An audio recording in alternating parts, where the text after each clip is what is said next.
test. That's you. Test, test. Okay.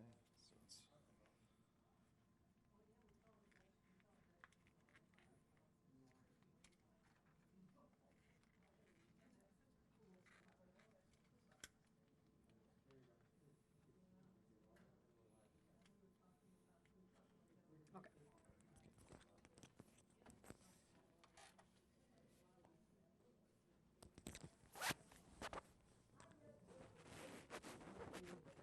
You need to go. Okay. So up in color.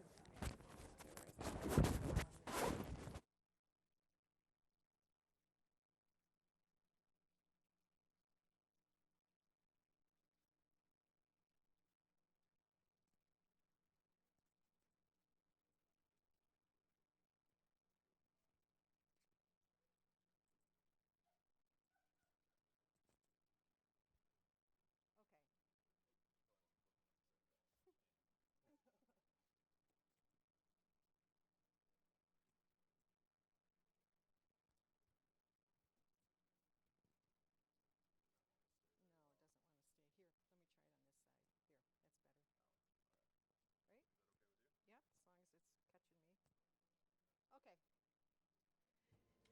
Go ahead. Hello, 1, 2, 3, 4, 5, 6, 7, 8, 9, 10. Welcome to the early birds of the afternoon. Sound pretty good over there. I think so. Yeah, I can hear it back here pretty well. Sounds good back here.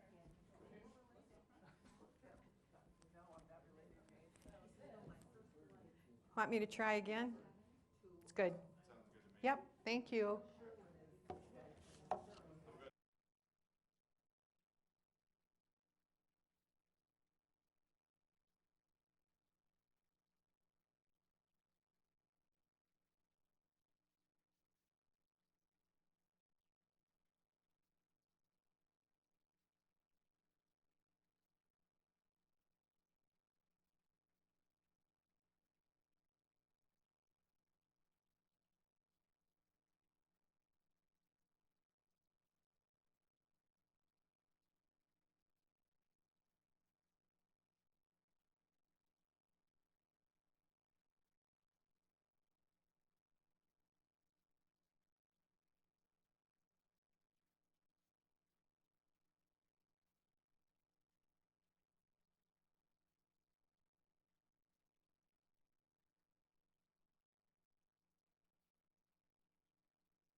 Go ahead and talk whenever you're ready. Testing. 1, 2, 3, 4, 5, 6. We're getting a lot of reverb. You're Can we not a move it to reverb. the inside? I think it's a little bit too far away. Oops, let me mute that.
Testing.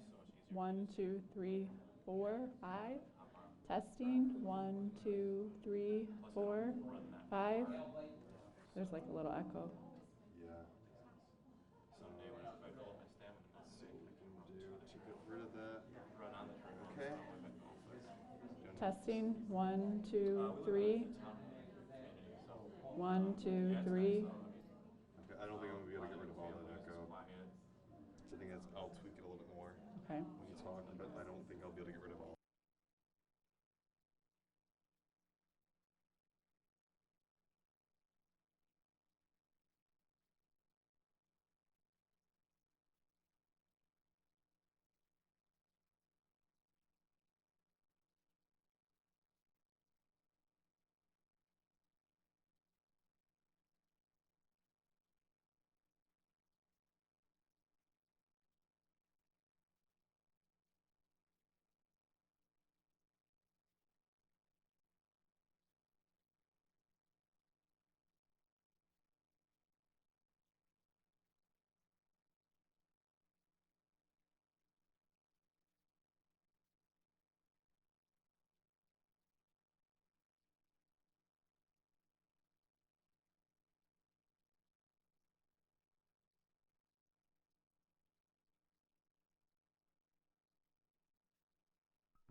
Testing, testing. 1, 2, 3.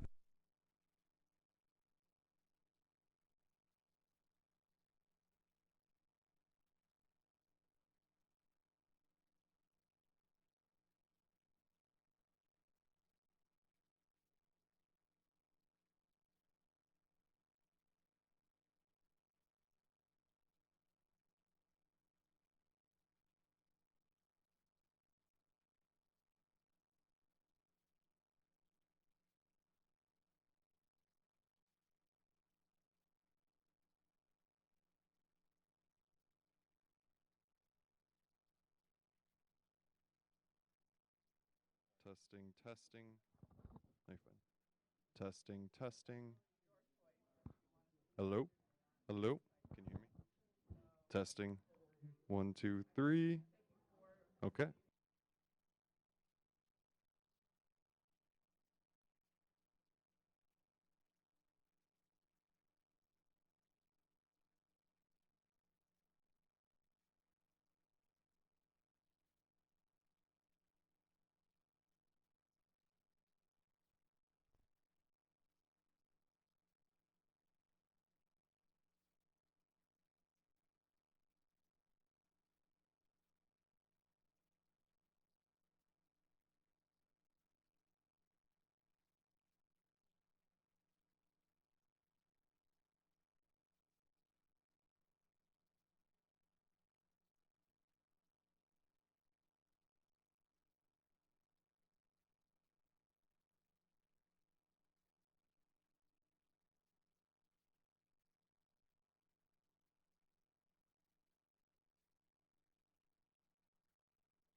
Yeah.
It is.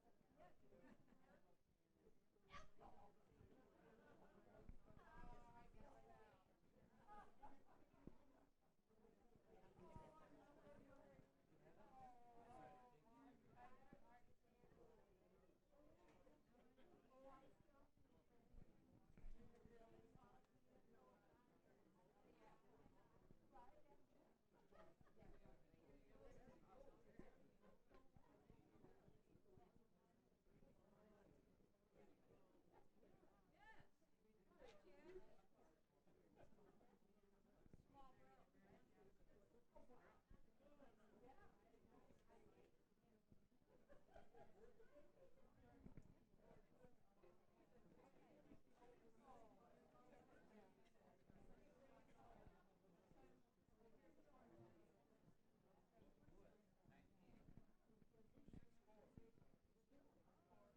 Good afternoon, everyone. Hello and welcome. My name is. Can I have everyone's attention? Good afternoon. My name is Aaron. I'm the communications director here at Crossroad Bible Institute, and I just wanted to welcome everyone here for Crossroad Conventions here at our home office in Grand Rapids. We're really glad that each one of you is here as we talk about some of the exciting things that are happening here at Crossroad. Today we're going to share with you some stories of the amazing things that God is doing through this ministry. We're going to celebrate the past. We're going to look to the future, some amazing things that God is calling us to in the future. We also want to hear from you with your ideas and feedback on what's happening in the ministry. So we're so thankful that you are here to join us for Crossroad Conventions. Before we go any further, I just want to open us up with a word of prayer, if you would all bow your heads with me. Father, we are so thankful that you are here with us. We love you. We're thankful that as we celebrate the past, as we celebrate all the amazing things that you are doing through this ministry, God, that you are present and that we can trust you to lead and guide. Lord, as we talk about some of the future things we're looking to, as we make our plans, we're just so thankful that you are sovereign, that you are in control. We just pray blessing upon this time together, that we would have just a wonderful time in your presence and connecting with each other. In your name we pray. Amen. All right, before I turn it over to our executive director, Lisa, I want to point out to you over here on my right the Crossroad story booth. If any of you are following us on our website or on Facebook, you may have noticed people like Terry, who's a little bit of a celebrity around here, telling their stories, sharing their stories of how God has impacted their lives through this ministry, how God is impacting the lives of people behind bars.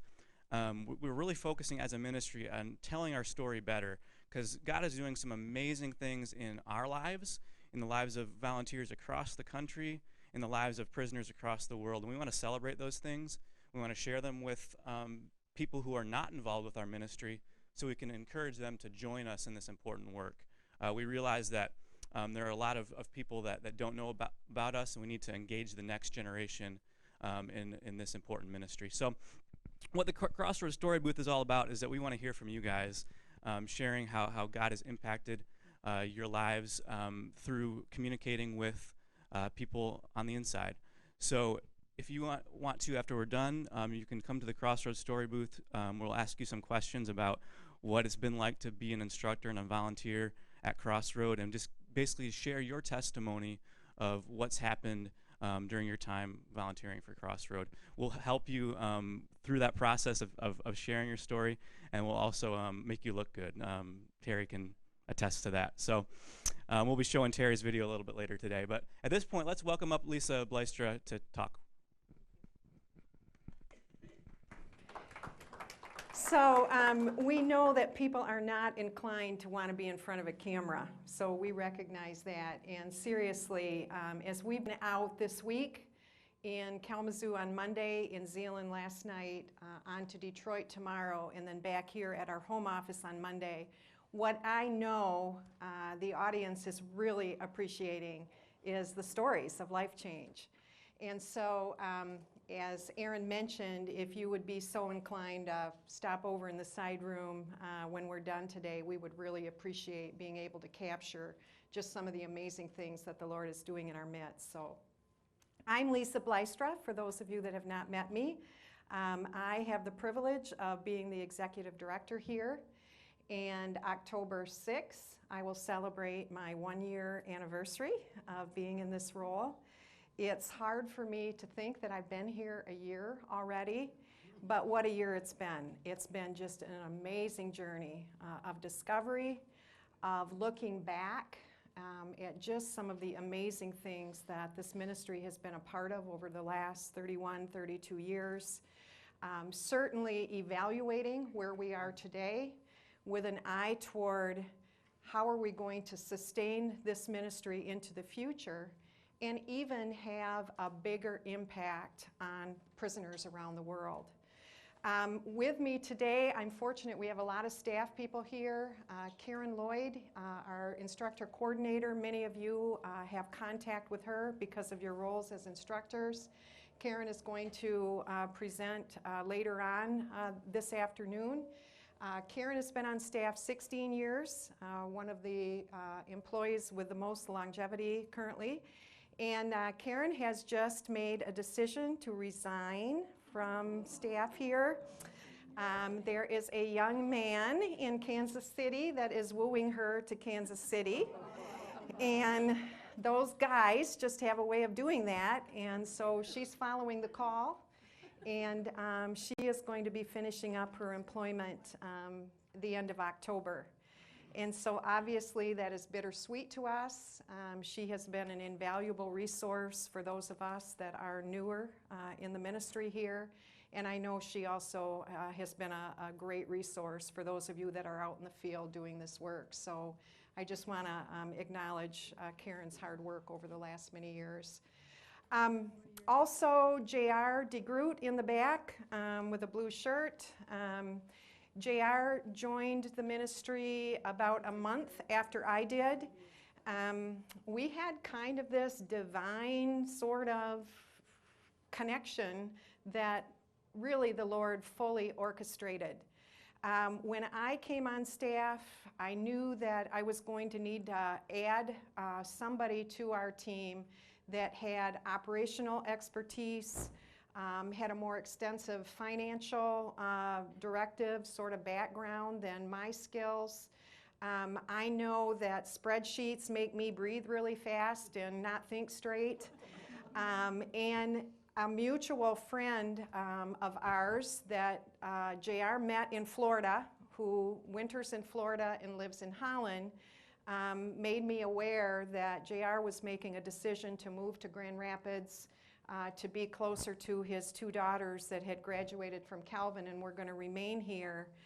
And she just said, I think this is somebody that would be a great complement to who you are. And I picked up the phone a few weeks later. He was literally working his last day at his job in Florida and kind of said, I really don't know what I'm looking for, but we made a decision to meet at a coffee shop. And a week later, we just really felt that the Lord was bringing us together to complement each other's giftings so that we could link arms in leading this ministry forward. So, you know, he has continued to be the analytical mind around here that we have greatly appreciated. In addition, Aaron introduced himself today. He came on board in September of last year. And then Kyle, the person running the videos today, has been here how many years, Kyle? A little over 2 years. Amy, in the back here, has been here, I think, about 2 years as well. 2 years in December. And Amy has had a variety of roles, but is finding herself really enjoying editing a lot of our print material and is very good at it. So we're thankful that she's on the team. And then we have Isaac in the plaid shirt. Isaac did an internship in the graphic design department this summer, and we just really enjoyed having him around here. He has some very great artistic abilities that we were needing, and so we have just made the decision that he's going to join our team as well, permanently. So you will see, looking around the room, that we have a number of people that are bringing the average age of our leadership team down a ways, and we're thankful for that. So that's who we are. I'm going to begin today by just talking to you for a few minutes about my road toward prison ministry. I really believe that God is very strategic in how he leads us different places in our lives. And my professional career began in the healthcare industry. I graduated from nursing school.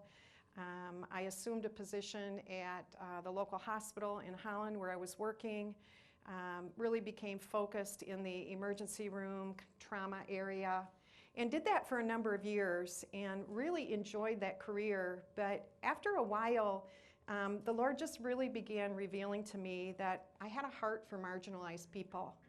And I found myself drawn to people who would come in with health issues that really at the core of what they were struggling with was social struggles. And the Lord really began working in my heart and giving me a vision that maybe I would not spend the rest of my professional career working in the healthcare industry. After a period of time passed, I had a coworker whose husband had made some bad choices, and he found himself headed to prison. And we would have the opportunity to take that journey with he and his wife and 2 young children. They were not believers at the time, and I would, for the first time, really have my eyes wide open as to the injustice that existed in the criminal justice system. At the same time, I was positioned in a leadership role at our church, and I really began to think that this is an issue that God clearly has called the church to be in the midst of. You know, I think there's a reason that God calls out the command to remember the prisoner in the Bible repeatedly. And I think he knew that this would be a population of people that we would really struggle to think that we're connected to them. So our church really got involved in this whole thing because this friend of mine and his wife, from the time he was sentenced, or the time he was arrested to when he was sentenced, there was a 6 or 8 month lapse. And during that time, he would accept Jesus Christ, and he would head up to the Upper Peninsula of Michigan to spend a prison term as a brand new baby believer. The another interesting part of the story is that while he was there, he would get connected with Crossroad Bible Institute. And it wasn't until I started thinking that this may be where the Lord was going to place me that I was having conversations with him, and he said, "Did you know that I was a CBI student?" So I just think that's kind of cool how God did all that. But anyways, I'm going to open this morning, or this afternoon, with this man. His name is Doug. Really, him telling his story, talking about the prisoner's experience and the role that things like CBI play in helping to rehabilitate someone. So, Doug's story.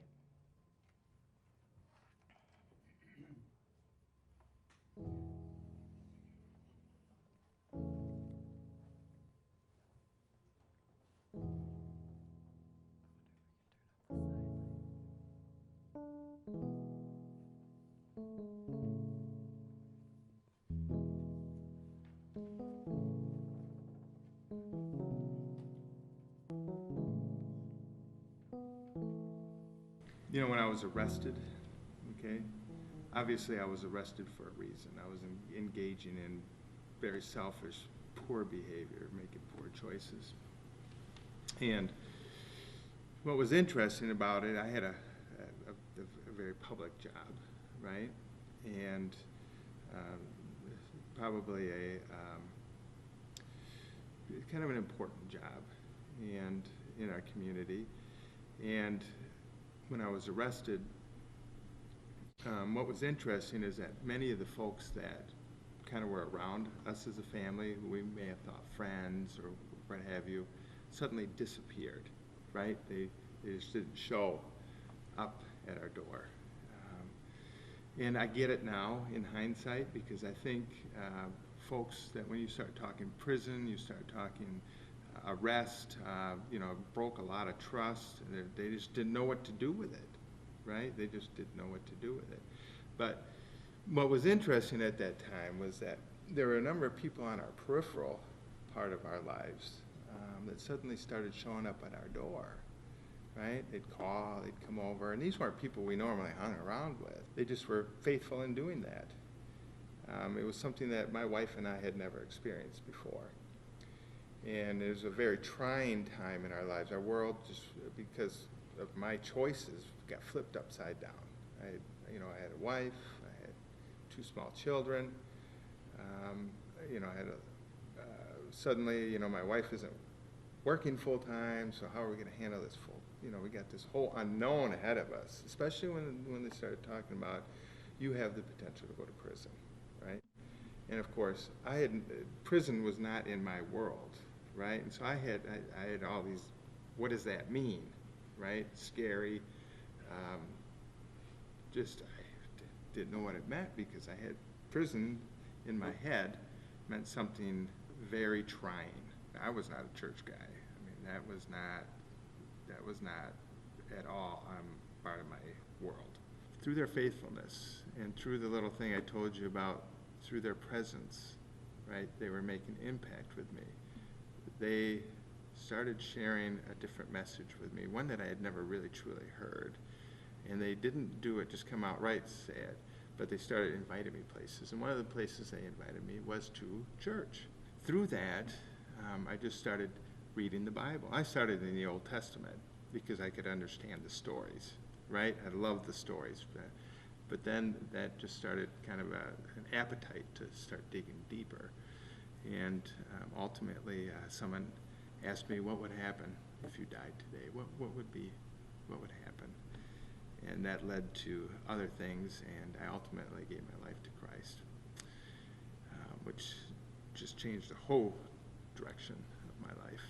But as time got closer to going to prison, and by then I knew that I was going to go to prison, And I had been attending this church for a number of months by then. It just got a little scarier. It became a little more real. But what I found in the church is that there was, and people knew here that where I was headed. I saw no judgment, no unkind word, nothing but support. Yeah, shortly thereafter I had to go to prison. And it was tough. You know, I went from home, like home with my wife and kids, to court, because I was out on bond, went to court, sentenced, instantly the handcuffs are thrown on you, right? And you're handcuffed to a group of 12 other men, right? And then you're wheeled off to the jail. Prison, you instantly learn, and it is instantly made known who you are. You are a convict. You are an inmate. Your rights are terminated, right? One thing about prison is that there is not a true rule book going into prison. There isn't a handout that says to you, this is how you're to behave, et cetera, et cetera. But most of the rules that are in prison are the unwritten rules, right? That you have to learn. How do you act? How do you behave? Who do you talk to? How do you stand? Where do you go? I was sent to what they call a reception center. It's a very, it's an odd term. You'd think it was kind of a soft term for a reception center, but it's not. It's prison. And it's prison with bars that are catwalks, 6 stories of cells in a block, right? You're in your prison cell for 23 and a half hours a day while you're processed through. And that took about a month and a half or so. And everybody's kind of pooled together that comes in. And then from there, you're classified and sent out. I was sent out to a prison in the Upper Peninsula. And, you know, shackled in a bus with a whole busload of other prisoners, stopping at all the prisons along the way, right? And they dropped me off in the Upper Peninsula in the middle of winter. Went from no snow to lots of snow, right? That was literally over my head. And I was put into prison there. It was all new to me. I was rather in shock, very worried about my family. How are they going to be taken care of? I was put in prison, and it was not, there weren't cells there per se. It was more communal living, but very much a prison, and very put in a prison that actually had twice the number of prisoners in it that it was designed for. So you can just imagine we were on top of each other, and when you're on top of each other day in, day out, it can be quite difficult. In fact, it can get violent at times. Some of the violence the guards never see, the officers never see. They steal from each other, hit each other over the head with like a pool ball and a sock, and whack somebody with it. You know, being a new Christian walking into a prison, you know, as a new Christian, and I say as a new Christian, I didn't even know what that meant, quite frankly, right? I was still learning who this Jesus is, right? Who did I give my life to follow? What does it mean to walk as a Christian? One thing I did know is that before I went in, I vowed I would not come home the same man that I went in as, and I was very diligent about that. And I've since have met many men in prison that have made the same vow. They say, I cannot go home the same man that I came in as. In prison, and I don't want to be too derogatory towards the prison, because we all put ourselves in prison, right? But it's a challenge for the prison system. You know, they have a task to do. They have a job to do. But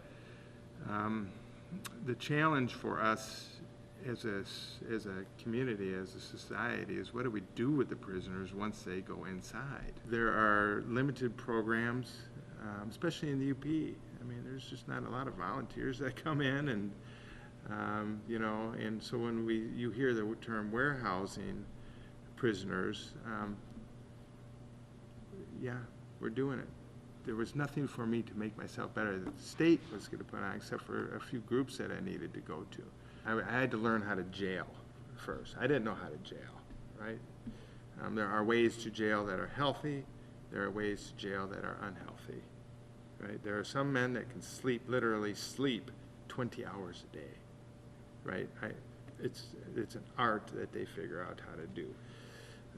But there are others that say, you know what, I'm gonna make the best of every day.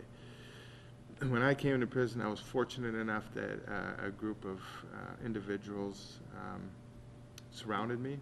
They actually sought me, being the new guy, and they were the Christian group, and they became deep friends to me, and they helped me learn how to jail healthy.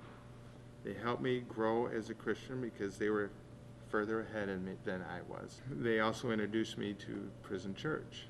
There just aren't hardly any volunteers, so we as prisoners had to make church what we wanted it to be, right? So we had opportunities to grow then, to do the Bible readings, to do the sermons, because we quite frankly had to, because there wasn't anybody coming in from the outside.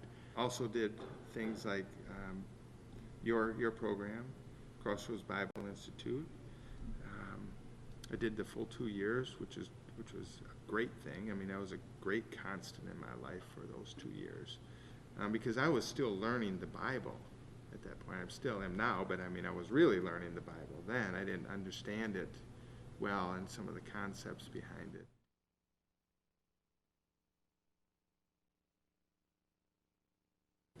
A typical prisoner is not me, right?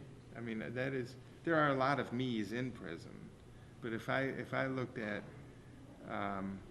if I gave you a generalization of who a prisoner is, it would probably be, at least from the male perspective, number one, we as men put ourselves in prison much more often than a female does. It's like 9 to 1, right? I would say that the prisoner is probably a minority, right? It's 50% African American, young, grew up without a positive role model, potentially violent, running with a crowd that did not have other people's best interests in mind, right? Had a very selfish outlook on life. Not probably been exposed to the church.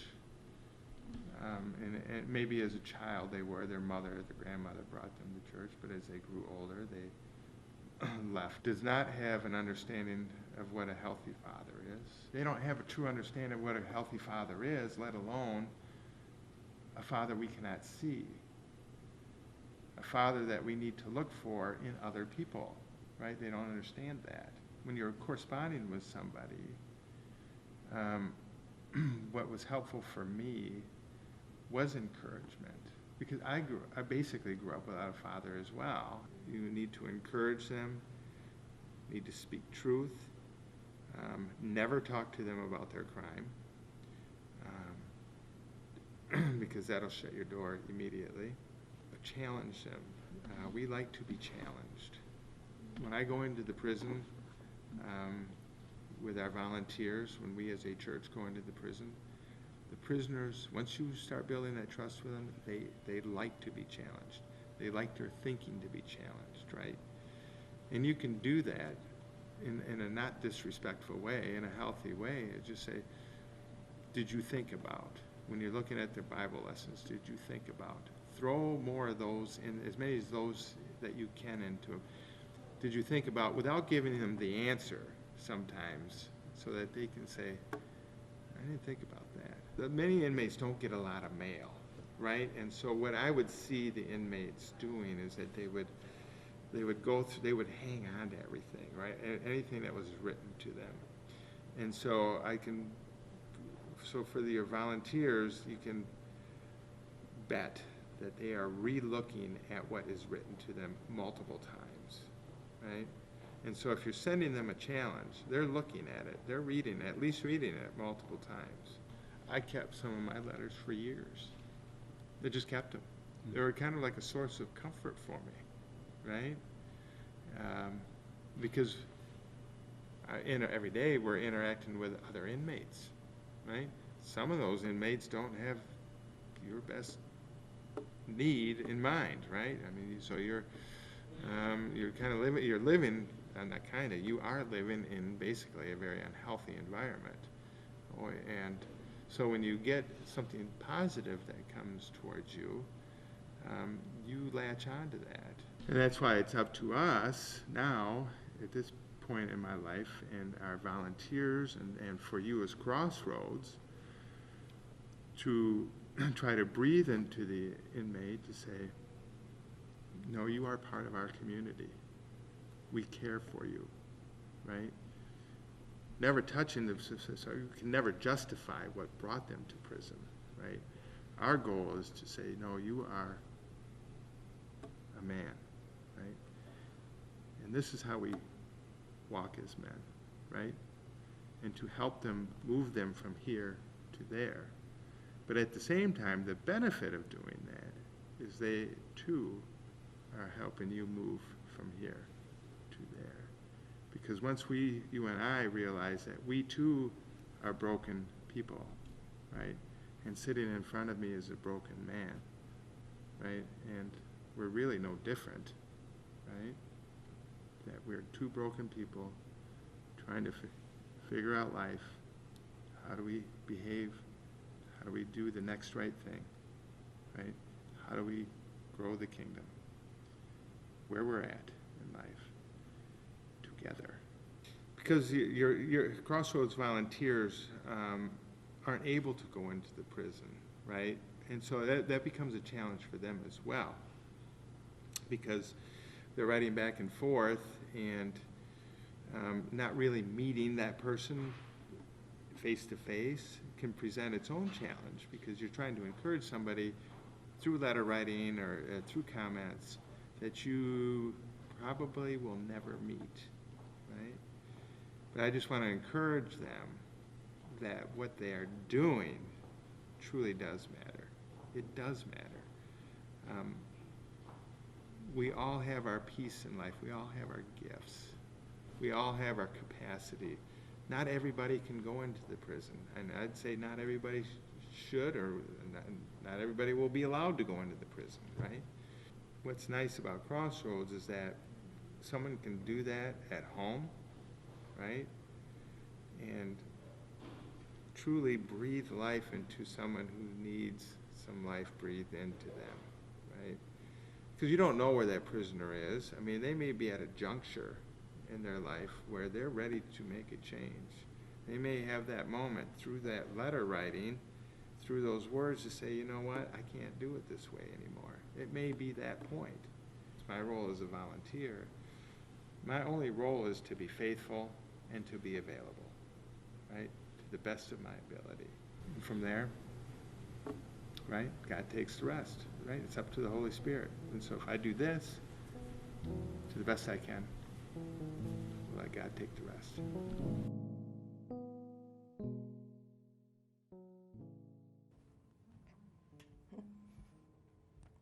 So this story that you just watched, Doug's story, represents the story of 2.3 million people that are incarcerated in the United States today. The number is 2.3 million. Of that 2.3 million, that represents 2.6 million children that are being left behind. If they're fortunate, they're being raised by the parent that remains home, that has the capacity to do so. Some are being raised by grandparents. Unfortunately, many end up in the foster care system, and we know that has its own challenges, right? We know that of the 2.3 million, 700,000 of them will be coming back into the community in the next 5 years. 700,000 will be coming back home. We know that of those 700,000, 2/3 of them will reoffend within the first 3 years that they're home. And of that 2/3, 50% will go back to prison. So we have this revolving door sort of system and a criminal justice system that is not working today. We know that there are 65 million people in the United States, that's 1 out of 4 living in the US, that have somehow intersected the criminal justice system. So beyond the students that you're working with today, there are likely people in your sphere of influence that have been to prison, are on their way to prison, or have connections to somebody in prison that either you may know about or you may not know about. So I guess I bring all these statistics forward to say that we have a crisis with a broken system in the United States today. We for so long have had this sort of thought process that we can lock bad people up. So how do we lock up and put away bad people? Where really the question needs to be, how do we send good people home? Because people are coming back to our communities either the same or worse than when they went in, or better than when they went in. And I think you heard Doug mention on the video that oftentimes there are people behind bars that really want to do life differently. It doesn't take long for them to realize that what they're doing is not working when they find themselves locked up. He also mentioned that the state does not have the resources to provide the programming that is needed to ensure that people are going home better than what they come in. So even when you think of some of the things like, inmates that are struggling with substance abuse, mental health, some of those things, the state can't provide the resources needed to fix some of those things. And that doesn't even take into account that the primary thing that's broken that causes somebody to end up in prison is that their moral compass really needs to be reset or readjusted. And we know that that best happens through changing the spiritual environment or the spiritual thought process of an individual. The organization that God gave us to make a change in somebody's spirituality is the church. So really God's plan to fix this problem is the local church, and there really isn't another plan other than that. And I don't need to, I feel like I'm preaching to the choir because you guys are already engaged, but what we know is that if we unleashed the full capacity of churches across the United States, we really could fix this. So the church exists because there are broken people in our midst that desperately need to be reminded that they matter. And that's the population really that we're working with. And it's our call to bring them hope.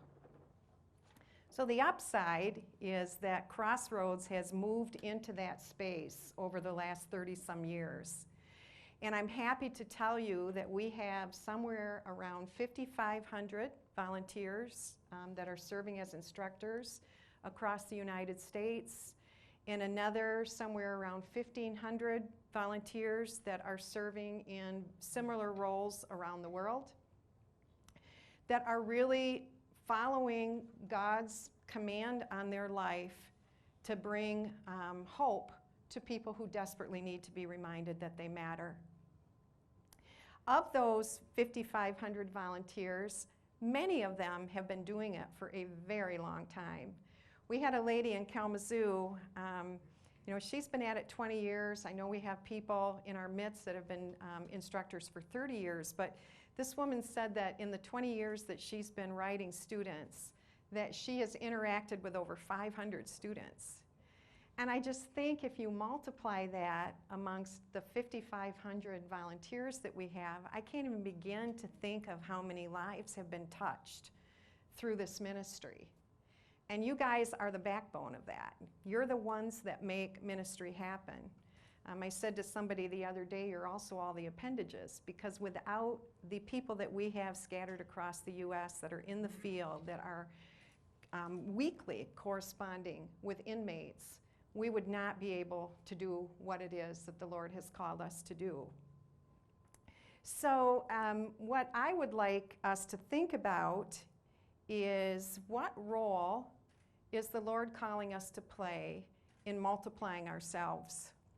You know, if we think of this ministry growing over the next 30 years, we're going to continually need more volunteers to do some of the work that we're doing. So I'm going to show you a short story of a woman whose name is Shirley. Some of you may know her. But her grandson was doing a video story on her life. And as he began talking to her, he did a section on her commitment to being a CBI instructor. And I'm going to show you that video in a minute. I think you'll see yourself relate to this.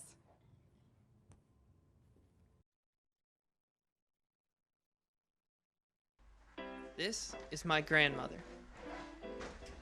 Your mother's cookies, but I have banana bread too. We call her Saint Shirley.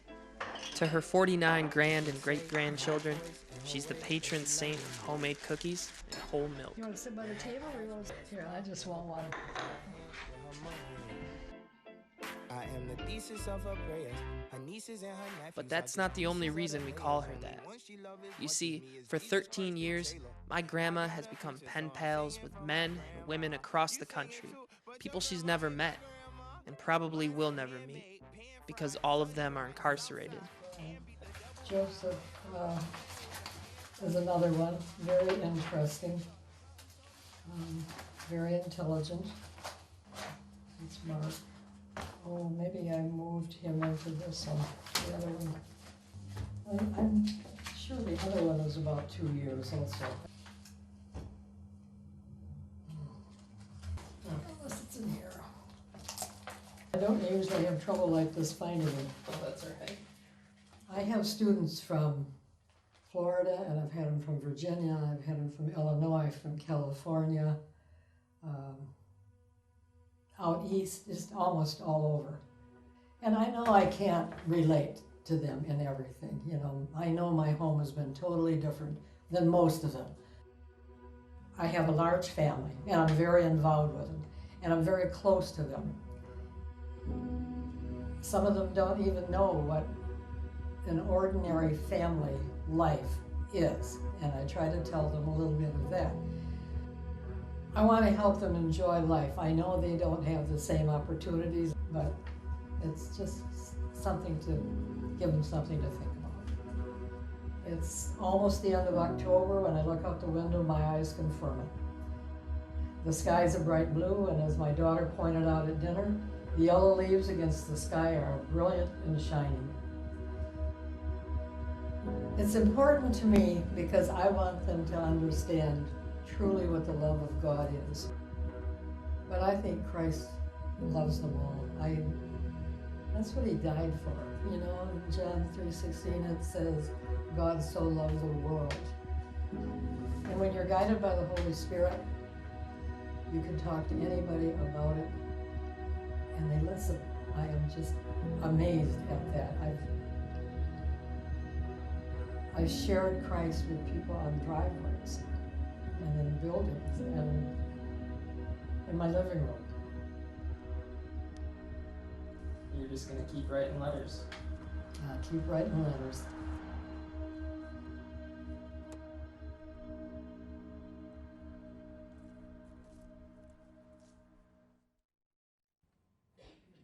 And so you all keep writing letters, right? It's awesome. I'm going to talk for a little bit about some of the things that we have been discovering about the ministry over the last 11 months. In the year 2015, we had almost 32,000 new students contact us wanting to get enrolled in Crossroad Bible Institute programming. And that's a pretty impressive number. As we drilled down, we realized that about 40% of those students are coming to us because current students are either telling them about how life-changing this is for them. Or we may have an inmate that sees something different in a cellmate or somebody that they know, begins to investigate that and finds out that this person is in fact pursuing a relationship with Jesus through our materials. So there's about 40% coming that way. Another 40% are coming to us because we have organizations that we are partnering with that are out in prisons doing evangelistic events out in the prison yards. And when there is a call made out to the audience to follow Christ, an inmate may make a rededication of their life to Christ or make a first-time commitment to follow Christ. And when that happens, they are told to follow up with this organization, Crossroad Bible Institute, because they will provide ongoing discipleship mentoring for you. So we have about 80% of those people that are coming to us really without very little effort on our part, and that's awesome. Unfortunately, what we have also discovered is that many of these students are not sticking with us. So we have found that by about the second lesson of the first course, we've had almost a 50% drop-off rate. And by the sixth lesson, we've had almost another 50% drop-off rate. So we have about a 75% drop-off rate somewhere by lesson 6. And so that is not okay with us. And so we've really been drilling down on what part of this should we be figuring out how we might be able to fix. I think that there's a component of it where it is partly the population that we're dealing with. If you think about generalizing the prison population, I think we're dealing with a group of men and women that oftentimes are not very goal-oriented. They may not have ever been taught or seen it modeled what it means to pursue something that's out there a ways. You're dealing with a group of people that have not been successful educationally. So anything that has sort of an educational, school, academic feel to it, they maybe are not drawn to. So I think a portion of what we're dealing with is that. But we've been able to conduct some focus groups with inmates here in Michigan, and we are also learning that for many of these men and women, the entry-level point to Crossroads is simply too difficult. They are getting courses that have words that they don't understand. Many of them have had minimal or no exposure to things of the faith. The inmate of today is not the same inmate of 30 years ago. You know, we know that 20 or 30-year-olds 30 years ago, oftentimes even if a parent was not taking them to church, grandma was. And we know that 20 and 30-year-olds grandmas are not going to church anymore. So we are moving into a generation of young adults that are biblically illiterate. And I think our intro point to what we do assumes that somebody knows how to begin to navigate the understanding of the text. You know, one of the things that was really encouraging with the focus group that we did in Muskegon was Aaron conducted that and asked a group of 20-some men how many of them had a desire to read the Bible, and everybody's hand went up. You know, even people that are not following Jesus know that the Bible is good for them, that knowing God is good for them. But then when he asked how many of them were reading the Bible, the hands went down. There was kind of an uncomfortable sort of laughter in the room. And when he started asking why, it wasn't that they didn't want to. It was like, we don't know where to start. We know that there is good word in here, but we don't know how to understand what's written on the pages. And there was a great intrigue on the part of that group that there was actually people on the outside that had a desire to journey alongside of them as they discovered the incredible value and wisdom that the Bible has. So I think what that has reaffirmed in my thinking is that we may need to look at a couple of different entry points other than, lesson 1, Great Truths of the Bible that we have today. What I don't want to do is talk about what's broken and not talk about what's working. Because for many of our students that get beyond the initial lessons, they have a tendency to stick with us for the long haul. Beyond that, the number one reason that students drop out is they can't afford postage. All right, we are getting lessons or letters regularly back from students that have been working with us for 2, 3, 4 years who pour their hearts out, just greatly appreciative of the value this has had in their life, but they simply cannot come up with the money needed to buy stamps. So the other thing that somebody shared at one of the focus groups was there was a man who said that he makes enough money in a month in prison to buy a jar of peanut butter and 2 stamps. That's how far his paycheck goes. And inmates in the state of Michigan are fed on less than $1.50 a day. And so really, peanut butter is not a luxury. It's almost a staple for these men and women. And he said the 2 stamps that he was able to purchase, he promised to write his mom once a month and his daughter once a month. And I had a really hard time thinking that his Bible study should get sent back ahead of those 2 things. So I think that we have an issue that should be pretty easy to clear up. It really bothers me to think that we may have 1 or 2 shots at changing the eternity of somebody, and what's getting in the way is a postage stamp. I really believe that the Lord is calling us to be an organization that is generous, and we are really spending some time here as a staff to try to figure out how we can change that. To put it in perspective, we have a $330,000 line item in our budget that's postage. $330,000 we're spending a year on postage. And as you know, our entire system is very dependent on the mail. Letters come back from students, they get processed here, they go out to instructors, and then all of you are generous in putting a stamp on an envelope that goes back to the student. But we figured that that piece of paper gets touched somewhere 7 or 8 different times in our process.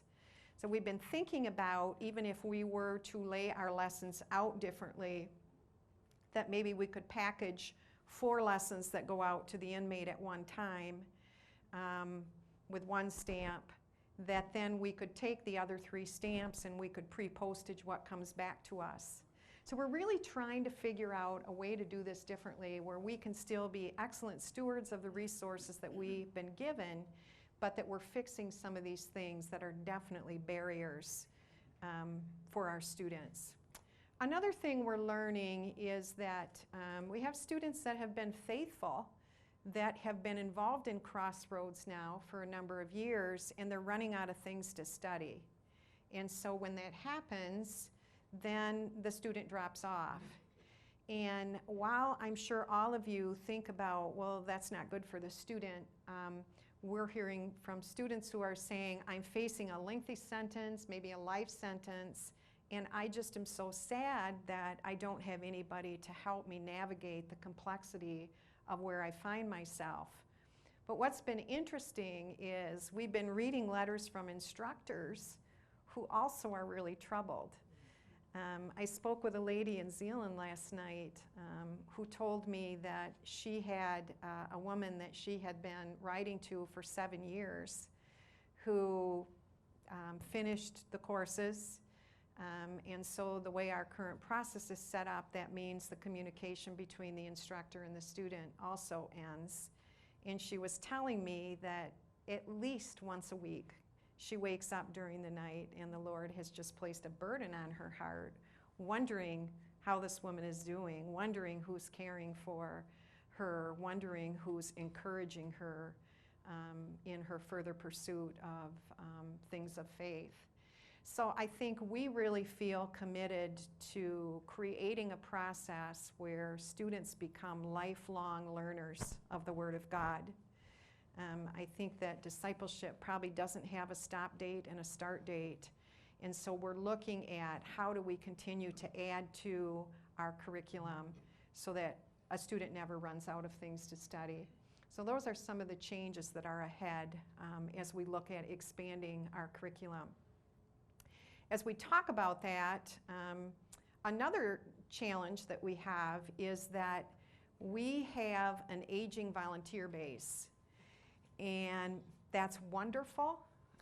We love it that there are a lot of retired folks that are involved in this ministry. We know that it is life-giving for students. We know it is also life-giving for instructors.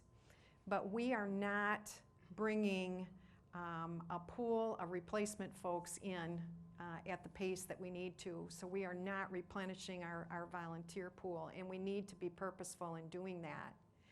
So we've really been talking, especially having a young communications team has been really helpful, but we've been talking about, how do we communicate the story of CBI in a way that will engage the next generation? And I think all of you know that communication today looks very different than it did 30 years ago. You know your kids, your grandkids, some of you that maybe have joined the technology environment at a greater level than others in the room know that things like social media, Facebook, Twitter, the internet, websites, email, that our 20s and 30-year-olds, that's the way they communicate.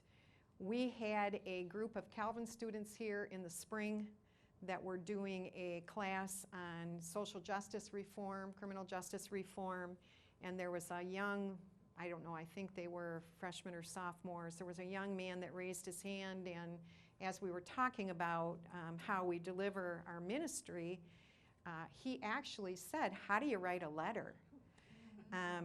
And I mean, that's a fair question for the youth of today. And so we know that to attract that generation, we have to be telling the story of CBI differently. So we are in the process. We have consulted a marketing company that is going to help us redo our website.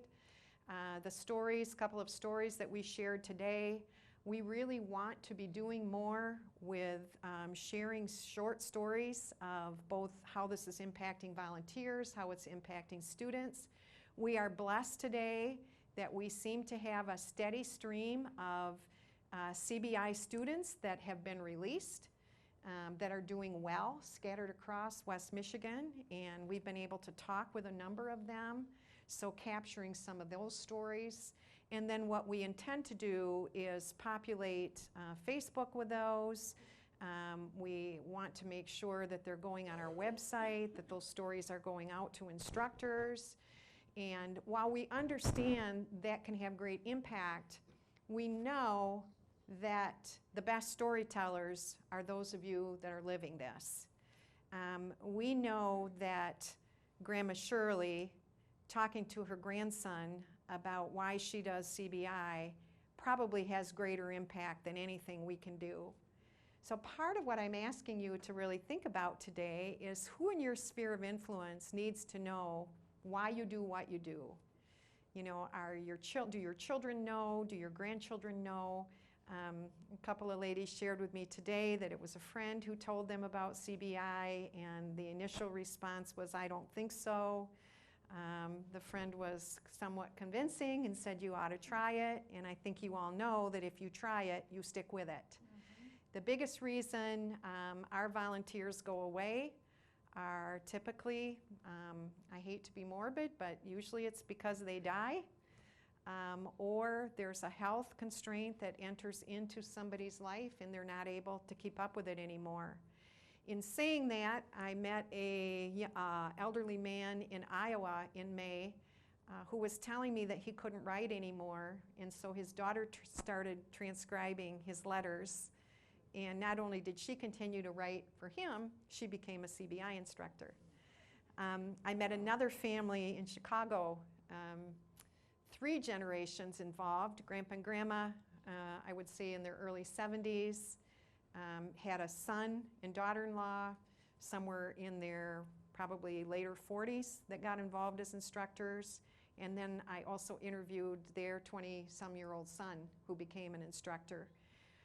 He was drawn to the ministry because he saw Grandpa and Grandma doing it, and they talked about the value of bringing hope to somebody that was hopeless behind bars. Also talked about how they had gone to church their whole life, but really never fully understood that their faith was not just for them, and the growth that they had experienced when they started giving it away to somebody who desperately needed to be reminded of what Jesus Christ was all about. This young man said initially he didn't really enjoy being an instructor. It felt a lot like school to him. But what he was sharing with me is he realized how it had deepened his own spiritual disciplines, because he learned that he couldn't do the ministry without being on his knees, and he couldn't do the ministry without spending time in the Word. And he said, I realized I couldn't give away something that I didn't have myself.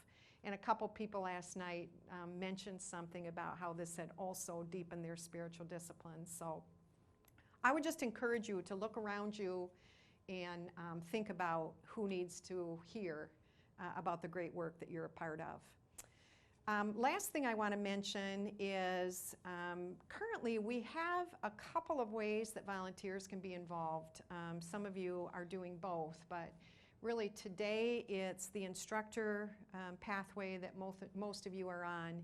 And then we have somewhere around 200 volunteers that come into the office and work downstairs in 3-hour blocks of time administrating all the details of making this ministry happen. Lessons come in, there's data that needs to be entered into the computer so we can tell exactly where a student is along their coursework. Sometimes there's special requests that the student has that need to be dealt with at the office. Then those lessons are packaged, they're prepared to be sent out to instructors. That whole sort of processing, the administration of that, is a very timely task. And honestly, it's all done by volunteers. You know, we could not afford to pay people to do what volunteers do. So this ministry, again, it happens because of the efforts put forth by volunteers. What we also know is that you know, we have to come up with some other ways to introduce a more youthful generation to the work that we're doing.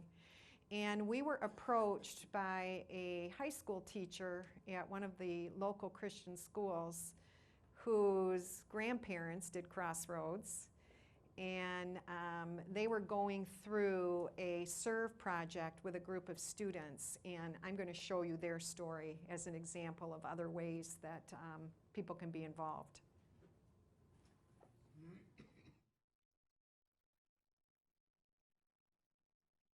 My name's Ben Tameling. I am a Bible teacher here at Kelvin Christian High School, and I'm also the leader of a student life group, as we call them here. Each teacher, in fact, is in charge of a student life group, a small group of students from freshman year to senior year that meets together every Wednesday afternoon following our Wednesday chapel.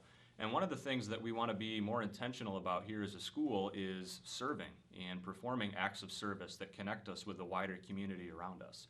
And so the opportunity presented itself for each student life group to brainstorm a potential service project, and then we were given time to actually carry that out as a school, group by group. And so when we were thinking about potential ways to serve, one student in my group had mentioned that his grandparents served with Crossroad Bible Institute as instructors. And so that right away got me thinking, I have grandparents as well that are involved in Crossroad Bible Institute, had heard a lot of great things about it and thought, what a wonderful way for our students to get involved in that kind of ministry too. And so we took a vote, and the students seemed excited about the opportunity to write letters to specifically these prisoners. And the kinds of letters that we were going to write, we thought about for a little bit and eventually came to the idea of birthday cards specifically. And I think it was real eye-opening for our students to realize that getting birthday cards and celebrating their birthdays is something that they often look forward to, but probably these prisoners do not have that opportunity. They don't get to experience that. And so for this month of May, what we are doing and carrying out is writing a couple of different birthday cards to a couple of different prisoners, hopefully providing them with some encouragement and let them know that we're thinking of them and praying for them on their birthday, even if they don't have many people that can say the same. And so we're hoping that students are able to, through this act of service, be excited about, in some small way, carrying out the words of Christ when he says, whoever visits those in prison is doing that act unto me. And we don't get to visit these prisoners, we won't be doing that, but hopefully just by wishing them a happy birthday, we're able to be some small part of the hands and feet of Christ.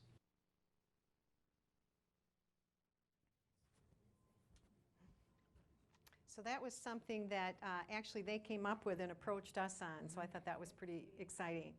And we have some questions coming from Pella, Iowa right now, and there's a school out there that's interested in doing something different. So just a really great way to introduce a youthful population to this whole concept of what it looks like to care for the prisoner.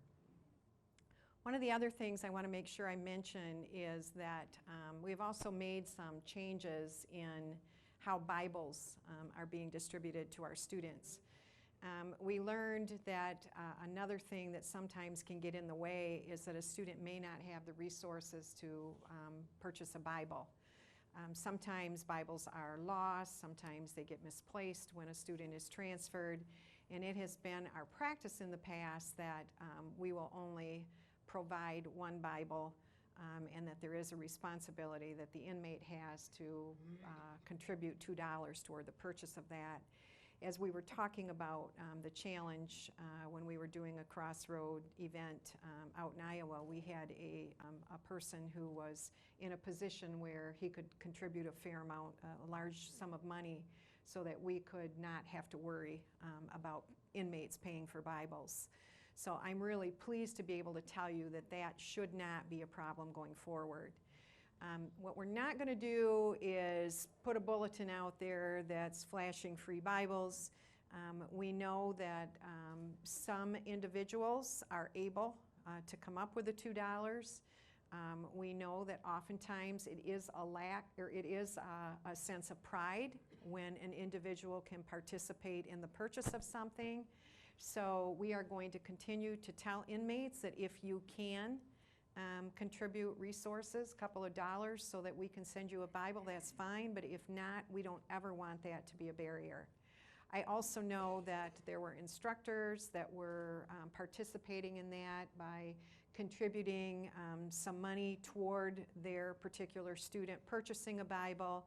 We would much rather have you donating what you're able to donate to the general ministry operations, and we will continue to use the funds that have been provided to us to purchase Bibles for your students. So you may see some changes communicated on that, and I just wanted you to be aware of that. Anytime we gather instructors, we know that Karen is in a position where oftentimes the same questions are being asked over and over again. And so I've asked her to just spend a few minutes talking about some of the frequently asked questions. Some of what she's going to be talking about involves the curriculum as it currently stands today. And I think what it's important for you all to know is we're in this season where, I guess the best analogy I have is it's like we're changing the tires on a moving car when we're talking about expanding our curriculum.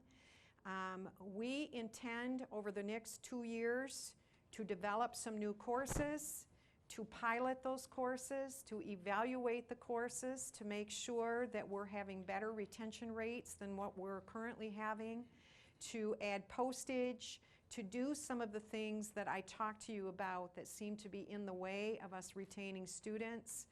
While we do that, we are also mindful that when we develop new courses or when we change content in courses, that we have to be changing all of our instructor keys, We have to be training instructors, that you guys have to be informed of any new lessons that are coming out, where they fit into the pathway of courses that are out there.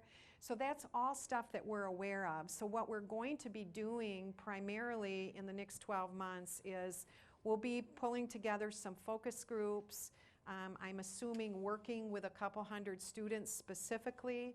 We probably will be putting a note out to the instructors if you're willing to be part of a pilot project. I think we're going to work with local instructors so that we make sure that we're getting feedback, that this is working for the student, but that it's also working for the instructors. So while that's all happening, it's going to be business as usual here. The same courses that we're currently using will continue. Once we trial the postage project, we may start thinking about including postage for our entry-level students for a season. But we're also mindful that as soon as we put postage on this person's lesson and not that person's lesson, that the chatter will start. So we got to make sure that we're prepared to manage that. So I'm going to have Karen come up. She's going to give you guys some details on maybe some of the things that you're wondering about. And then we're going to open it up to a short time of Q&A, and then we'll be wrapping up. Good afternoon. Thank you all for coming today. I think it's always a wonderful thing when we can gather together, because normally I just get a chance to talk to most of the instructors on the phone. And of course, as Lisa mentioned, I have been here for 16 years, and I will only be here for about another month or so. But I can say that this has been one of the greatest privileges of my life, to be a part of Crossroad Bible Institute and to serve all of the instructors and the volunteers here. And many of you have had many conversations with me and become really dear friends, and I will miss you all. And I just want to encourage you to keep on in your ministry, and you truly are just the most wonderful group of people. I really think God brought together like the cream of the crop when he brought together the instructors or called you to be a part of this ministry. And I know a couple years ago I wrote a little article calling you all beautiful messengers, and the scripture says how beautiful are the feet of those who bring good news, and you're truly beautiful. You've been beautiful to me, beautiful to your students, beautiful to the Lord, and I just want to just say that I truly honor you and thank you for all that you do. I do want to just take a moment and see who's here. So I've been here for 16 years. Who's been an instructor for longer than that? Can you raise your hand? Okay. Who's been an instructor for more than 20 years? I know Doris and Terry. And how many years have you been now? 24 and 30, yeah. Doris was right here right when the ministry began. Well, thank you so much, all of you, for all of your service. And is there anyone that's only been an instructor for a year or less? Martin. Martin's our newest man. Thanks, Martin. Well, as Lisa mentioned, I am going to take a moment and go over just some of our recent changes and our procedures, and most of this is for instructors, and if you're not an instructor, hopefully you'll still enjoy some of the information. About a year ago, we had sent out an NIV Bible update. So what we have been doing with all of our curriculum, we've had to update it from using the 1984 version of the NIV Bible to using the 2011 version of the NIV Bible, and that's been quite an undertaking. We're having to redo all of the lessons to update the NIV Bible and all of the answer keys.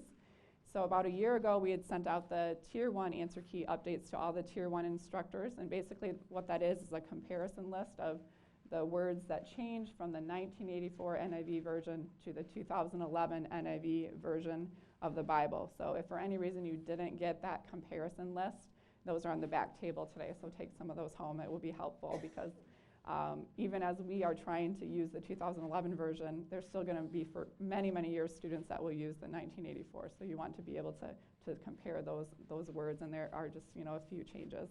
I know some people have asked why we're changing to the 2011, but basically the publisher of the 1984 version will no longer allow you to publish anything new with the 1984 version. So they're basically forcing you to use the 2011.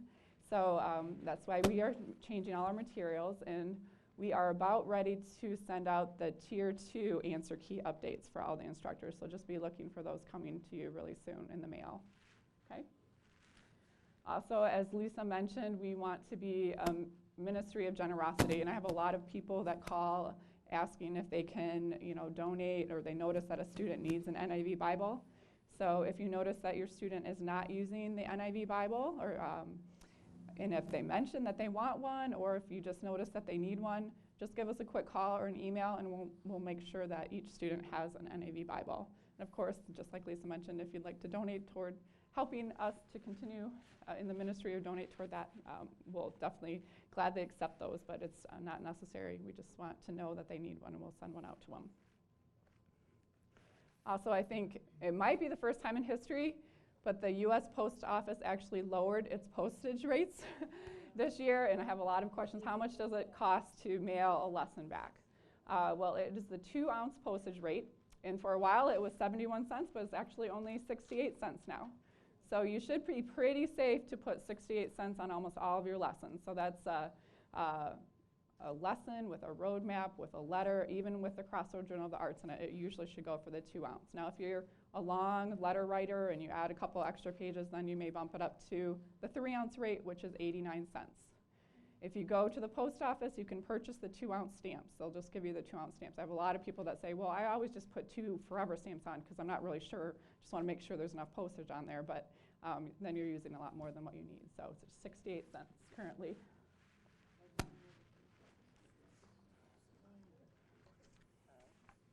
Also, I want to encourage everyone to use the extra resources from Our Daily Bread Ministries. Our Daily Bread Ministries was formerly RBC Ministries, or Radio Bible Class, but in the last year they changed the name of the ministry. And they have wonderful counseling booklets that you can send to your students for free of charge. All that you need to do is call or email or go to their website to order the booklets for your student. You can send, 1, 2, sometimes I encourage an instructor to send up to 5 booklets to a student that really may be struggling on a certain topic. So they have topical booklets like on certain things like anger or depression or divorce, and they also have just biblical encouraging booklets like I don't know, just anything on theology, like who is God or who is Jesus, and all of those booklets. So if you don't send those booklets, we encourage you to do that. Also, they have the Our Daily Bread devotional, which is a quarterly devotional. So and you can call and ask to have your student put on that mailing list, which is really nice because that's a continual gift to your student, that they'll continue to get the devotional booklets. And if you don't know what the Our Daily Bread is, it's just like a Today booklet, if you're familiar with the Today. And if you don't have the list of booklets and the information for Our Daily Bread, those are also on the back table today. And as Lisa mentioned, we are working on our curriculum and developing our curriculum. About a year and a half ago, we launched some new Tier 2 courses, and we kind of call them our reentry or our life skills courses. And so those added 3 more courses to Tier 2. And I've had so many questions from Tier 2 instructors wondering, do we still have the traditional courses that we had? And what's the order that the students do the lessons? So what we've done is each time a student applies for Tier 2, we look at their out date and their situation. If they're getting out within 3 years, then we want to start them on the reentry courses. So we put them into All Work is God's Work. Then they go to It All Belongs to God and All in God's Family.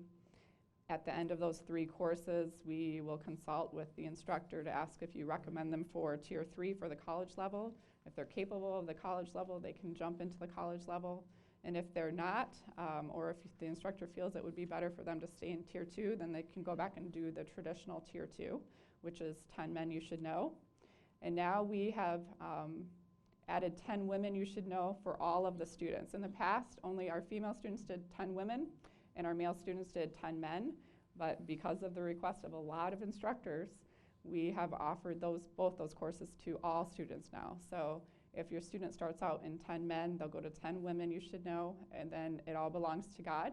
It All Belongs to God is a revision of In God We Trust. So if you've been an instructor for a long time, and at Tier 2 you're familiar with In God We Trust, we did revise that course You'll notice that most of it is the same. We've lengthened it, and it's not called It All Belongs to God. If you have students that are in God We Trust currently, we'll let them finish the course, but we are working on phasing out of that course. Also on the back table, we have a list of all of the Tier 2 courses. We have a Tier 2 syllabus that you can pick up if you want to see all the Tier 2 courses. Also, because we did lengthen Tier 2, that gave us an immediate need for more Tier 2 instructors, because now the Tier 2 students are staying in Tier 2 for a couple more years. So you've seen our notices that we are looking for more Tier 2 and Tier 3 instructors, and that is one reason why. So if you are a Tier 2 instructor and you had time for another student, we would really greatly appreciate your, if you could request another student or two. Also, if you have always been a Tier 1 instructor and you've never tried Tier 2, I would encourage you to try Tier 2. A number of people think that Tier 2 is a lot more difficult to correct, or it's going to take more time, but truly the Tier 2 lessons are not more difficult than the Tier 1, and they're the same format. They're a booklet style with a roadmap. But what will change is that you will be assigned a personal student. You will be their only instructor. You will mentor them for 2 to 6 years. You'll be able to work with the same student. And also you can continue with Tier 1. A lot of instructors like to do Tier 1 lessons on the weeks that they do not have a Tier 2. And so by taking on a Tier 2 student, if you do that, you're not increasing your workload at all. You would continue just to do 1 lesson a week, and that would be helpful for all of our Tier 2 students that need a mentor. So.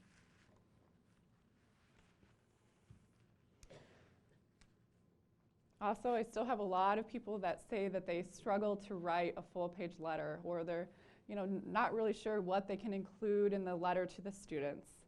And I just really want to encourage you to share your story, to really share your life with your students.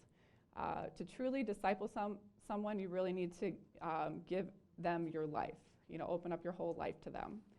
So I encourage all instructors just to look at your students truly like your spiritual sons and daughters, and share stories with them that you would actually share with your own family members, things that you would want your own children to know. And I know all of you have had a lifetime of wonderful experiences and also hardships and trials, so I encourage you to be open and share different things that you've gone through in your life, the ups and the downs and the trials, the good things and the bad things, and also share, the wonders of God's creation and how you're blessed every day. Share your favorite scripture verses. There's just so many things that you can talk about. So, also, just remember that we always do require a full-page letter. So make sure your letter's always at least 1 page, but you can write as many pages as you like. So if you want to write your student 3 or 4 pages, go ahead. They'll really enjoy that. I do recommend not going over 6 pages, though, because there's actually quite a few prison facilities that do not allow more than 6 loose papers. So keep them to 6 pages or less. Also, when you are sharing your stories, just be careful not to give out too many details. So we don't want you to ever give your last names or the last names of family members or friends. Just keep out the names of locations. So, you could say that you were a school teacher and you worked at the John Hancock, but you wouldn't say that you worked at the John Hancock Elementary School. So you could say, I was a nurse, but you wouldn't say what hospital you worked at. So those are the things that you can share everything, just leave out those details. Okay, I'm going to take a moment and just go over even some of our basic instructor guidelines that we just tend to have to remind people about a lot. And most of these items are contraband in prison, so if you send them to your students with your lessons, and those lessons will get rejected by the prison, we'll get a violation note from the prison, and the lessons come back to us, and then we have to sort through them and resend them to the students. So just remember, don't send any personal photos of you or your family. Don't send any money. We have had quite a few people that think they could put in just $2 to help with the postage for the Bible, but you can't send money to the prisons. And again, no postage stamps are allowed. No blank envelopes or blank stationery. That's a common thing that you would think you could send, but you can't. They have to be able to purchase those on their own. No books. The reason that you cannot send a book or a Bible on your own is that the prisons have very strict regulations about books. They have to be brand new, shrink wrap, sent from a publisher. In the past, we tried to allow instructors to send books, but even if you told the publisher, do not put my name on it or information, what would happen is they would. So it's just now a guideline that we don't allow instructors to send books on their own. But however, the booklets from Our Daily Bread Ministry are a great resource, and that's another option for you.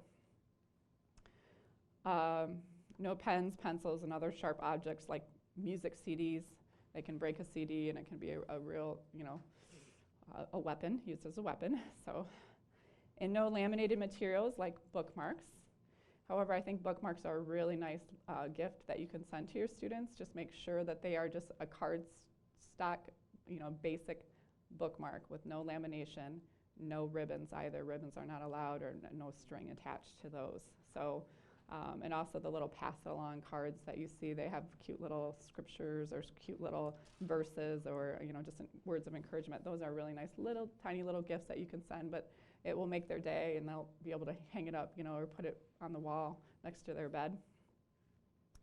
Also, no whiteout. Again, whiteout can have drugs, substances hidden in it, so those are not allowed.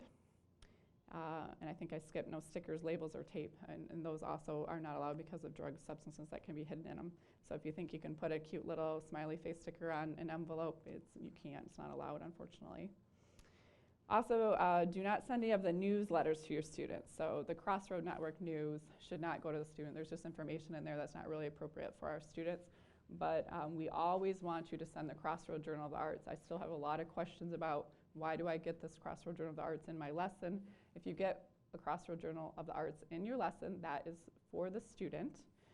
We keep track of each time that we send one of those to the students, and each student only gets one copy of each edition, so it's really important that when you receive one with a lesson that you send it on to the students so that they don't miss out on all of that encouragement from the artwork and the poems of the other students. Also, always remember to write one encouraging word on every page of your lesson, or at least every spread of your lesson. Everybody needs a lot of encouragement, but people in prison need even more. I mean, they are surrounded with such negative environments, as Doug was even mentioning, and they just need so much encouragement. So when you've written so much that you think it's really overdone, that's the perfect amount, actually. So, also, if you have not tried the online scoring system, we really want to encourage you to do that. If you are an internet user, you can simply go to our website, click on to report a score, and click on first time user. And there's just a few questions I'll ask there, but you'll also need to come up with your own username and password. And when you come up with your username and password, be sure to write that in your instructor manual. If you have the training handbook, there's actually a spot on page 11 to write that. It's a typical thing that instructors will forget, and it is case sensitive too. So if you had used a capital letter or a lowercase letter, then that's exactly how you have to enter it each time. But we have a lot of people that seem to forget their username and password, and that does take staff time for us to reset, because you can't reset it on your own. So if you haven't tried it, I encourage you to do it. It's such an easy and simple way to report your score, and it will go right into the computer system, and it doesn't take any staff or volunteer time for you to enter those scores. So it's a great resource. You can also check your student addresses through the website. And as Lisa mentioned, we are working on becoming more tech savvy and reaching out to the younger generation and doing more with the internet and computer and email. So please be sure that we have your current email address. But if you don't use a computer, it's fine. We are going to continue to always put everything that we put on the computer in print form as well. So, don't feel like you can't be an instructor or you can't do it because you don't use a computer. That's fine. We're always going to continue to send things through the mail, and our students probably for many, many years will not have the ability to use a computer. So we will keep sending the lessons by mail. Also, we ask that instructors always keep an instructor log sheet. So that's where you log all the lessons that you've corrected with the score report information. We ask that you do this because unfortunately we do have problems sometimes with our website or our computer program, or human errors do occur, where for some reason we just miss information, we miss score reports. So if we're missing any score reports from your record, we will let you know and we'll ask you to re-report those. So it's really important that you always keep a log as a backup. And if you need any extra log sheets, those are also on the back table today. You can also print those from our website on the resources page. There's a number of resources for instructors on the web page. So we just ask that you please keep the instructor logs. I know a lot of people feel like if they report it online that they're safe because it says it's been submitted, but unfortunately it doesn't always work. And also it's a great way, like Lisa mentioned, that you can see all the students that you have been able to reach out to, where 5 years down the road you'll be able to see the hundreds of students that you've been able to reach out to, and it's a great way to remember to pray for some of them as well. Last but not least, again, we really are asking all of you to be ambassadors for CBI and to help spread the word. And we ask that you talk to your friends and your family members, to your church groups, to your small groups about CBI. And we will provide everything that you need to do that. So we have lots of materials and we're working on developing even more materials to assist you in sharing CBI. So if you want to be an ambassador for us, you can even write that down on the sign-up sheet and we'll be sure to get you more information about that. Also, another way that you can encourage people to get involved with Crossroad Bible Institute is through our Christmas Send-a-Card program. Each year, it's our heart's desire that every CBI student would receive at least one Christmas card. So we insert a Christmas card in each lesson during the Christmas season. And this is something that anyone can participate in. We've had a lot of church groups participate in, and this is something you can encourage your grandchildren to do. And actually, it's such a wonderful thing for kids to do. I've read testimonies from our students that are just so blessed because they got a little colored picture from little Johnny.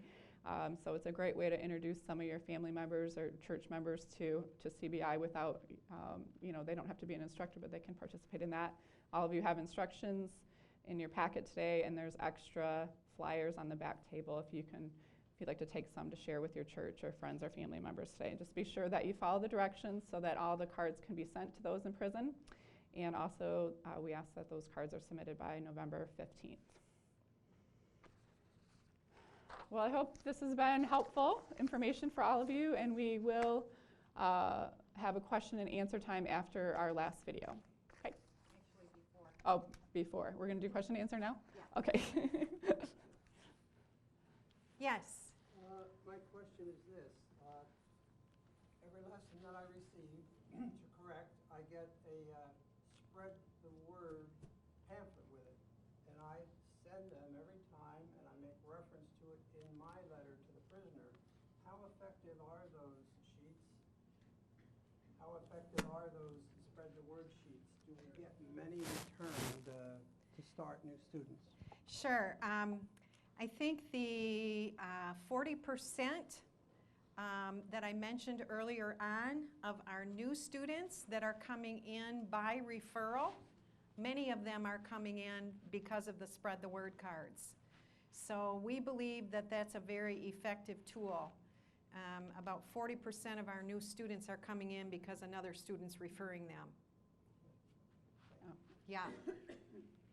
What else? Other questions? We'll repeat the question because we're recording this session. So. Oh, she has a microphone there too. Amy does. Okay. Oh, okay. Yeah, go ahead. Go ahead. Martin. What are the rules in terms of sending a personal Christmas card or a birthday card? Can I impose that in the lesson that I send in? Yes.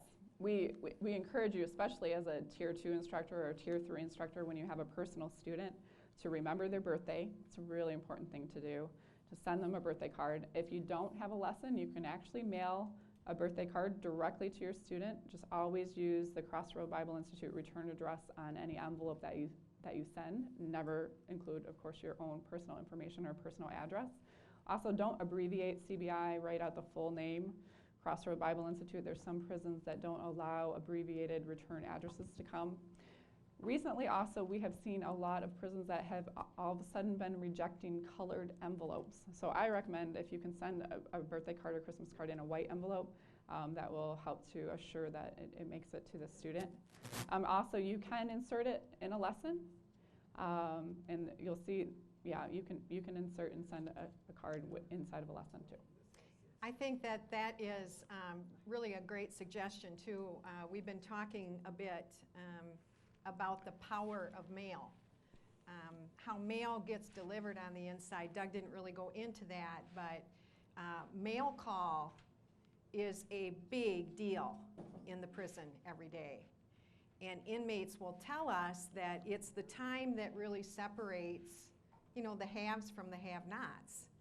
And you leave mail call either feeling like you matter or you don't matter. And so I think sometimes it's hard for us to grasp the value that this has when an inmate just gets a piece of mail. I remember when Doug was incarcerated, there was a group of seniors from our church that faithfully wrote him every week. And he would talk about how those letters were circulated through his cell block.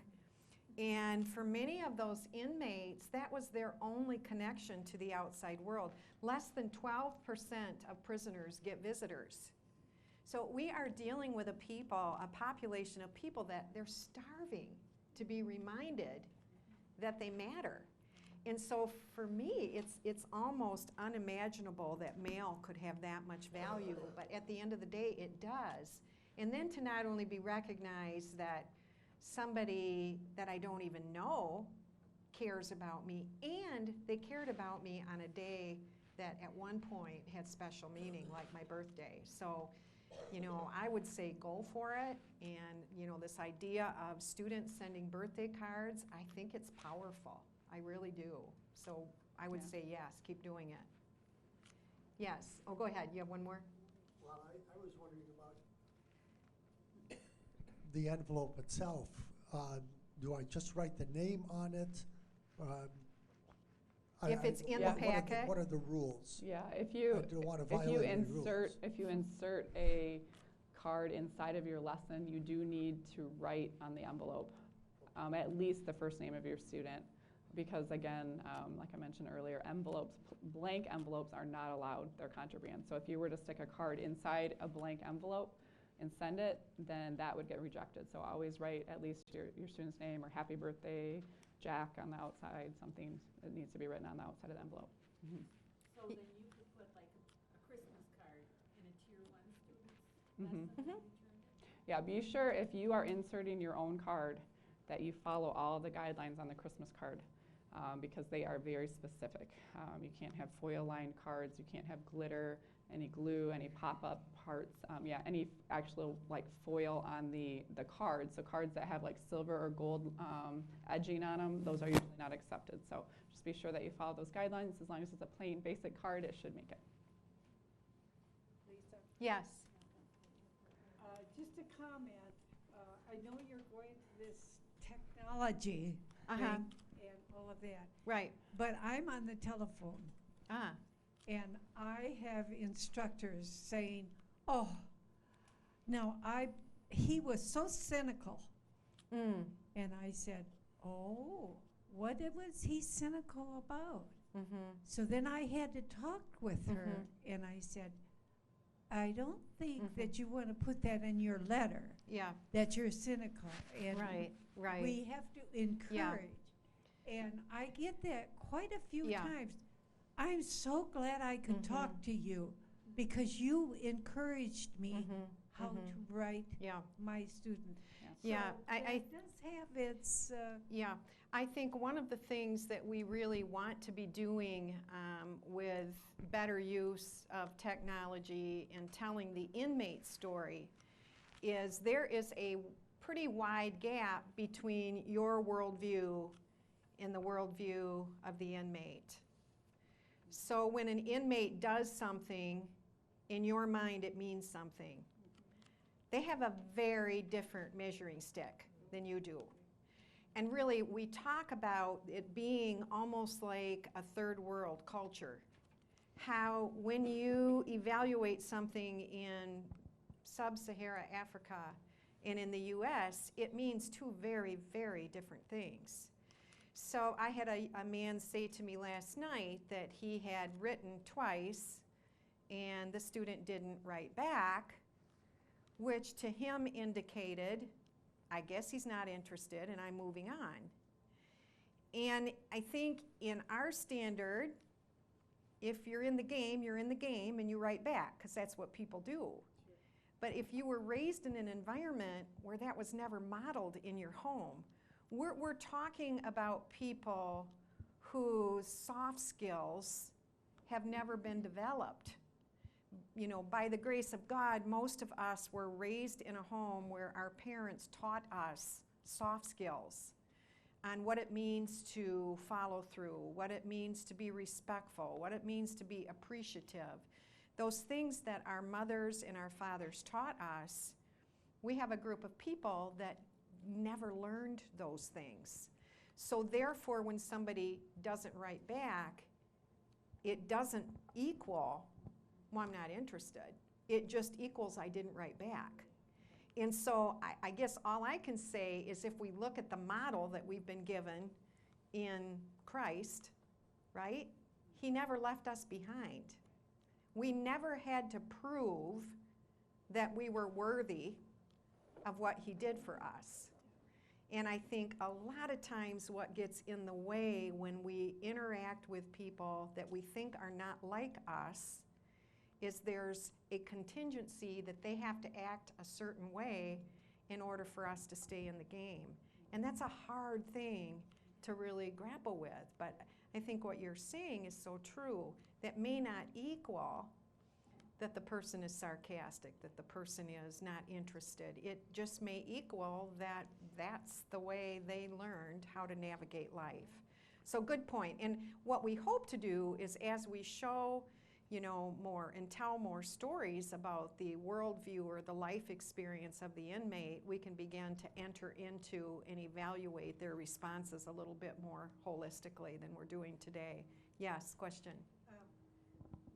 Just to add, probably everybody knows this, but I know that when finally one of my students does write me, they have such a sense of shame, and it's not that they don't think that we're interested. They know we're not interested because they're not worth being interested in. Very, very good point. I think that the few things that the criminal justice system is built on is individualism, divide and conquer. They do all they can to disconnect people from people because they think if everybody's in this for themselves that it causes a culture where people are not against each other. So things like solitary confinement, everything that is in opposition to the community need that God put inside of each of us is what the prison system builds on. And then on top of that, it's guilt and shame. There are not very many stops along the continuum of somebody getting in trouble to arrest to sentencing throughout the prison stay where shame and guilt doesn't play a big role in reminding you that you're worthless, right? So the only thing that changes that is that according to God's measuring stick, we are dealing with men and women that were created in his image who have as much value as we do. So one more question and then we're going to wrap up because it's quarter after 3. Go ahead. When I get a new Tier 2 student, I'm always curious how many lessons in Tier 1 has he already done? And to me, that's encouraging to share with them. So how many lessons are there in Tier 1? 26. Yeah, they've already completed 26, which should have taken them about 2 years. One more. I have 2 questions. Of course you may. You got to ask the people behind you if you may ask too. My first question is, how many students do we minister in the United States? How many do we minister to? So JR, help me out. It's somewhat of a moving target because, I'm going to say it as simply as I can. We have a database that we keep all that information in. It's very old and it's tired. It was created in 2002 and it's had a lot of data entered into it throughout the many years. We also have a point in time where a student gets purged out of that because they're no longer with us. And so it matters a little bit what month we measure that. But I think consistently, active students, we can say somewhere around 30, is it 3,000? Somewhere along that, 32, 33,000 a year, and that's in the US. We're in 16 different countries now. We have, oh my goodness, I'm not sure I can think of the number, but somewhere, I want to say around 4,000 students internationally, but don't quote me on that. Our international ministries, for the most part, are dependent on the mail, like ours is here. However, for countries that don't have a postal system, we do have people that are hand delivering, going into the prisons, that's doing our lessons more in a small group setting. Obviously, the prison environment is many, many, many times darker in other parts of the world. We have volunteers that are dealing with prisoners who don't get fed, they don't have beds, they don't have lights, you know, health is completely ignored, and the conditions are dire, and we have volunteers that are walking miles that don't have cars to get there, that, you know, have, I mean, we've got it, it's just incredibly dire when we're talking about prison in other countries.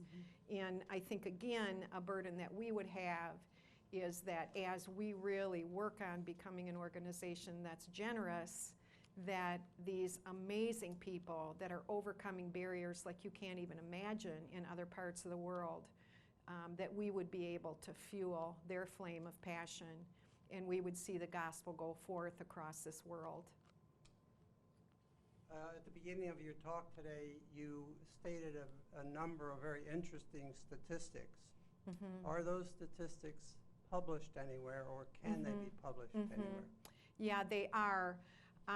You know, organizations like Prison Fellowship, you know, some of the larger organizations update those numbers. Obviously, state by state, Michigan Department of Corrections, you can pull up some of those numbers. The one that probably changes the most is the whole recidivism number, the reoffense rate. And in general, the number that's being used is 2/3 of those going home reoffend. You will see all kinds of organizations that say, you know, our participants have a less than 6% recidivism rate. What we know today is we are part of changing the future for inmates, but we are part of something so much bigger than what we're doing. Optimally, an inmate would not only be studying one-on-one with you all, they would be involved in a church on the inside. They would be involved in community Bible study on the inside. Just like we're involved in one-on-one relationships, we're involved in small groups, we go to church, we would be encouraging them to participate in other opportunities where they could grow spiritually. And at the end of the day, we would say all of that has caused them to be successful when they come home. What you'll see is organizations say, well, we do such a good job that less than 6% of our people reoffend. And at the end of the day, it takes more than one organization to help somebody be successful on their return home. So that's the one number that's a bit of a moving target. But certainly the 2.3 is the most common number used for incarceration rates. The number coming home, somewhere between 600 and 700, the 2.6 to 2.7 million children is the stat. The Prison Fellowship has just started a campaign called the Second Chance Project, and their entire focus is how do we give people a second chance? It's banning the box when men and women are trying to get jobs. They check the box that I'm a felon, and their resume goes out the door, working on things like that, and some of the criminal justice reform issues as well. So, yeah, I mean, those are hard numbers. And there's a whole bunch of them. You can read things about the U.S. compared to other places in the world, and we are sorely behind other countries in who we incarcerate, how we incarcerate, what we incarcerate for, how we prepare people to come home, we're not doing well compared to other countries. I think we have something like 5% of the world's population, and we have 25% of the world's prisoners. So it's messed up. But we're here to say that can be changed, one person at a time, because of what you're doing. Okay, we're going to close with a video, and it's Terry in the front row, so you're amongst a celebrity today. We kind of talked Terry into spending a minute in the story booth one of the days that she was here, and I can't think of a better way to communicate what I think probably tells each of your stories than the words that Terry used. So we're going to send you off with this, and I would just like to say thank you so much for coming out, for spending a couple of hours of your day here. We really intend to do the best job we can to communicate to you as things go forward. We will use electronic systems where we can. The beauty is that we will always be tethered to paper until the Department of Corrections decides to do it another way. I did learn last week that in the state of Ohio, inmates are actually wearing tablets around their neck, so like iPads, and they are beginning to communicate that way, but I don't think we're going to see that happen across the United States in the near future. So if you do have a desire to use email and you don't know how, Kyle, just wave your hand back there. He's a very kind person, and I can speak from my own experience. He's very patient. If you ask the same question over and over, he'll tell you the answer over and over. And he would be more than willing to help you figure out how to get an email address set up, or you can't figure out how to navigate the website. He's somebody that can help you do that, okay? So we're going to close with this video.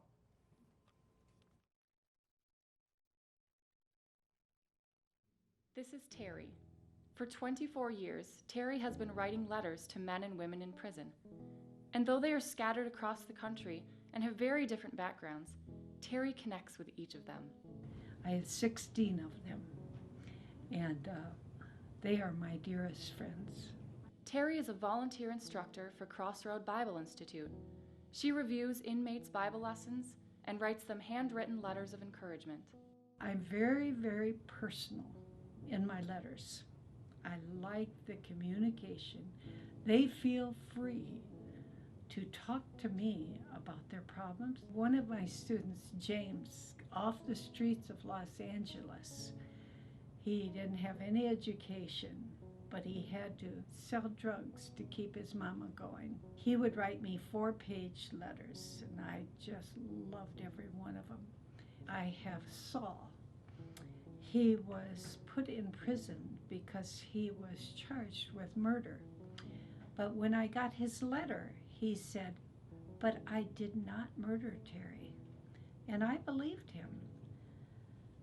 He has been very prompt in all his lessons.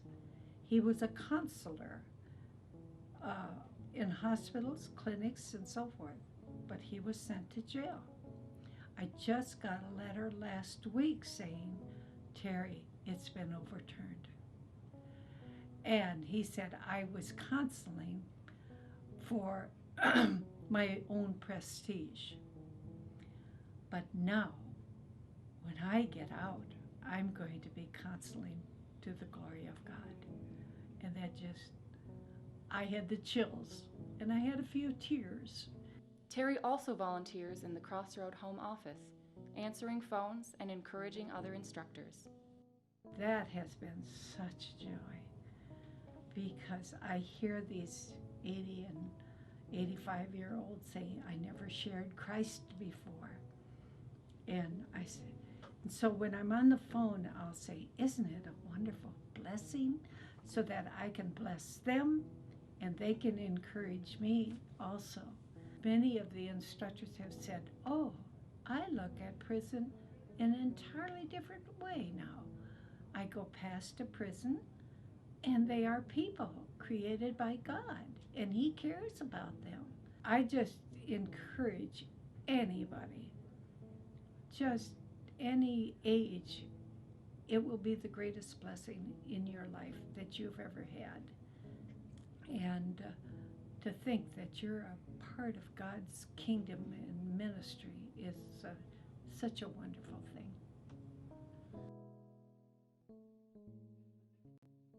So who could say no to that? So we captured that through Terry's words, but I know that that probably is the heart of most of you in this room. And so it is our honor, it's our privilege, we are humbled that we get to serve amongst you.